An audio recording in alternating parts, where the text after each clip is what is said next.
Welcome everyone to the Things Around 8. In this video we will talk about what may be happening in the Russian Ministry of Defense after several cases of arrests, dismissals and even disappearances. And if you're not yet subscribed to the channel, sign up now and hit the notification bell so you don't miss any news. This Monday, May 13th, Yuri Kuznetsov, head of the Personnel Department of the Russian Ministry of Defense, was arrested on charges of having received the equivalent of $1 million in bribes to award million-dollar contracts in the Russian military sector. A few weeks earlier, Timur Ivanov, Russian Deputy Minister of Defense, was also arrested for the same crime, accused of receiving $11 million in bribes to facilitate the signing of large contracts for the construction and production of defense items. According to sources linked to the Kremlin, at least 2 other deputy defense ministers have resigned in recent days, and at least 5 people have been detained as part of the ministry's corruption investigations, 3 of them high-ranking officers and 2 civilians from the construction sector. According to these sources, it is estimated that 15 to 20 workers from the Russian Ministry of Defense, some of them senior members, simply disappeared from their respective posts, with their fates not yet revealed. And in the midst of all these arrests and disappearances, we had the surprise resignation of Sergei Shoigu, a personal friend of Vladimir Putin, who had been head of the Russian Ministry of Defense for more than 11 years. But what exactly is behind so many arrests, disappearances and dismissals in the Russian Ministry of Defense, the main and most important body of the Russian government in the context of the invasion of Ukraine? The government's official version is that this is just the result of a major anti-corruption operation involving several Russian bodies and ministries, which, in this case, would confirm a well-known fact, that Russia is one of the most corrupt countries in the world.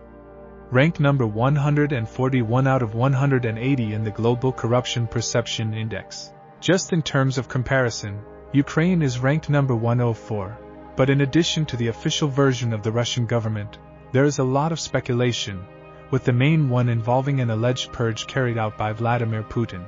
Purges are methods traditionally used by dictators to eliminate competitors and opponents, and were widely used in Russia in Soviet times, in the so-called Great Purges of Stalin, between 1936 and 1938, when around 1.2 million people were executed at the behest of the Soviet dictator.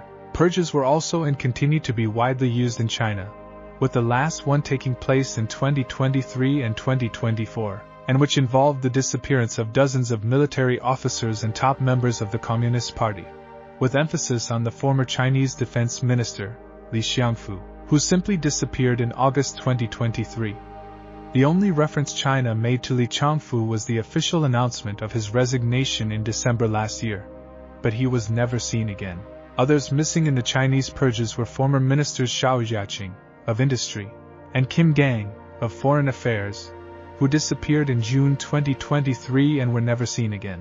For some sources, what is happening now in Russia is similar to what was done in China with Putin, probably in response to some type of internal opposition, trying, with these removals and arrests, to promote to these important posts only those people that he considers them real and loyal vassals. This is obviously speculation, motivated by very deep changes in the main and most important Russian ministry in the context of the invasion of Ukraine.